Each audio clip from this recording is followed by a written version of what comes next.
जय श्री राम। अब राम लक्ष्मण और सीता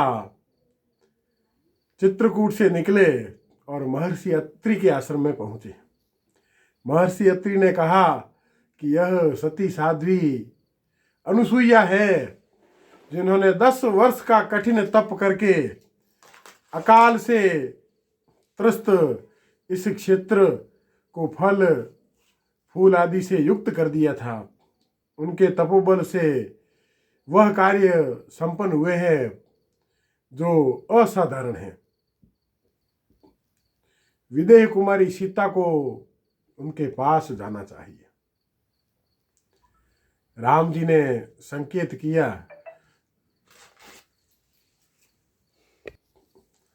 राम जी का संकेत पाकर माता सीता माता अनुसुईया के पास गई।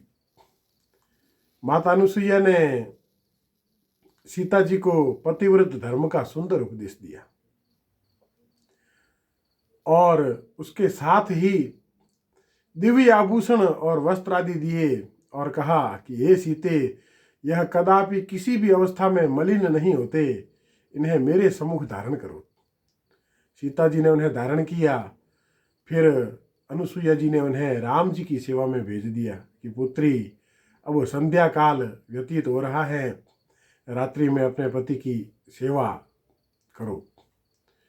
वह रात्रि व्यतीत हुई। अगले दिन राम जी महर्षि अत्रि से विदा लेकर दंडकारण्य के गहन वनों में प्रवेश कर गए। उस दंडकारण्य के गहन वन में प्रवेश करने पर राम जी ने एक तपस्वियों की अद्भुत बस्ती देखी। वहां पर बड़े बड़े तपस्वी विभिन्न प्रकार के अद्भुत तप करने वाले कुश और वल्कल वस्त्र धारण किए हुए बैठे थे। अग्निहोत्र के धूम्र से आकाश सुशोभित हो रहा था और उन अद्भुत तपस्वियों की स्थिति बड़ी अद्भुत थी। वह तपस्वी कैसे थे? फल मूला सनेर दांते क्षीर कृष्णा जिनांबरे सूर्य वैश्वा नराभेश्च पुराणेर मुनि भीरयुतम। उन आश्रमों में चीर और काला मगजर्म धारण करने वाले तथा फल मूल का आहार करने वाले जितेंद्रिय एवं सूर्य और अग्नि के तुल्य महातेजस्वी पुरातन मुनि निवास करते थे। देखिए शब्द क्या प्रयुक्त हुआ है। महर्षि वाल्मीकि ने क्या प्रयोग किया है? सूर्य वैश्वानराभेश्च, सूर्य और वैश्वानर के समान। वैश्वानर का सामान्य अर्थकार ने यहाँ अग्नि लगाया है, पर वैश्वानर का अर्थ इससे भी बहुत बड़ा है। मांडूक्य उपनिषद में आता है ब्रह्म के 4 चरण, सोयम आत्मा चतुष्पात, वह और यह आत्मा 4 चरण वाली है। उस 4 चरणों में ब्रह्म का जो प्रथम चरण है उसका नाम है वैश्वानर।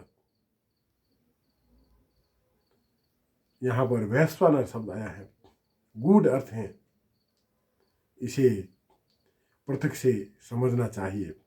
आगे मुनि कैसे बता है? पुराणेर मुनि भीरयुतम, पुराणेर मुनि भीरयुतम, पुरातन मुनि। मुनि है तो वृद्ध तो होंगे, पर पुरातन शब्द का, पुराण शब्द का प्रयोग हुआ है, अर्थात यह साधारण मुनि नहीं है। इनकी तुलना किससे की गई है? सूर्य और वैश्वानर से। और यह पुराने मुनि है, अर्थात यह दिव्य आत्माएं हैं जिन्होंने कई युग देखे हैं, जो निरंतर तपस्या में रत हैं। ऐसे अद्भुत मुनि हैं। उनके दर्शन हुए राम जी को और उन मुनियों ने राम जी से क्या कहा? पहले फल फूल आदि जो भी वन प्रदेश में उत्पन्न होते थे वह निवेदन किए। फिर कहा कि हे राम, तुम वन में रहो या राजधानी में, हमारे लिए राजा ही हो। और यह वन का क्षेत्र दुर्धर्ष राक्षसों से भरा पड़ा है। यहाँ पर रक्त पीने वाले, नर मांस खाने वाले राक्षस और हिंसक जीव विचरण करते हैं। वन प्रदेश में विचरण करने वाले मुनियों की उन हिंसक जीवों और राक्षसों से रक्षा करो, क्योंकि ये राम तुम राजा हो। देखिए, राम राजा है, कहीं भी जाए, और मुनियों ने राम जी के ऊपर उत्तरदायित्व डाल दिया। और राम क्या करेंगे? राम सहमति देंगे। वह रात्रि वहाँ उन तपस्वियों के आश्रमों में निवास कर अगले प्रातःकाल स्नान आदि कर अग्निहोत्र संपन्न कर राम ने उस दुर्गम मार्ग से उस वन में प्रवेश किया जहाँ से मुनि वन प्रदेश से यज्ञ के लिए फल मूल आदि लेने के लिए जाया करते थे। अब राम दंडकारण्य के गहन वनों में प्रवेश करते हैं। आगे राम का अयन बड़ा अद्भुत होगा। राम की यात्रा बड़ी अद्भुत होगी। जय श्री राम।